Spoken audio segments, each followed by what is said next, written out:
A long time ago, in a certain village, 3 brothers lived with their widowed mother. The first and second sons were tall and handsome, and grew up receiving much praise from the villagers. But the third son was a little different. He had only half a face and half a body. People would call the third son Banjoki, and often ignored him. Only his mother would say to Banjoki, "You are so beautiful, you resemble a crescent moon." Banjoki was so strong that it was hard to think of him as human. But his brothers would say, "What's the use of being strong? You're only half a person anyway," and did not acknowledge him. And whenever Banjoki was sleepy, they would kick him out to the wooden porch so he couldn't sleep comfortably. Then one day, a huge tiger appeared in Banjoki's village. This tiger would harm people and run away after snatching cows, pigs, or chickens. A notice from the magistrate was posted all over the village, promising a great reward to whoever caught the tiger. The first son, upon seeing this notice, confidently went to catch the tiger.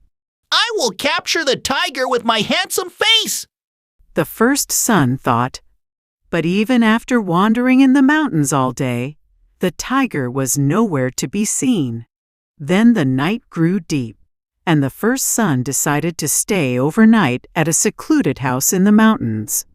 In this secluded house lived an old man with white hair and a white beard. "You came to catch the tiger? You'd be better off running away right now," the old man said. "I'll be fine because I'm handsome," the first son said. But after that, the first son disappeared. When the first son didn't return home after several days, this time the second son went to the mountains to find him, and also ended up at the same secluded house.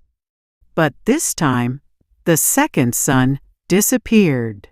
With no news from the second son either, the third son, Banjoki, decided to step up. People scoffed, wondering what Banjoki could possibly do. Soon, night fell, and Banjoki also arrived at the secluded house. Banjoki, who had grown up being mistreated, couldn't fall asleep in the room at all.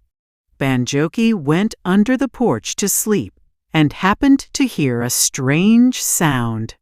"Insolent fool! How dare you try to catch me?" It was the old man's voice. But as the old man spoke, his voice grew stranger and stranger.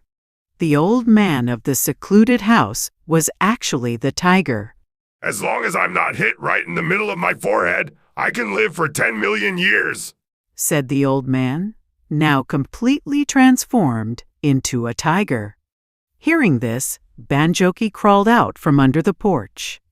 And Banjoki began to fight the old man who had turned into a tiger. The tiger, seeing Banjoki's form, sneered. Then, when Banjoki's strength was about to give out, he threw his body at the tiger's forehead. Then Banjoki's pointed body pierced the tiger's forehead, and the huge tiger collapsed and died on the spot. Banjoki, who returned carrying the tiger, received a great reward and lived happily ever after with his mother.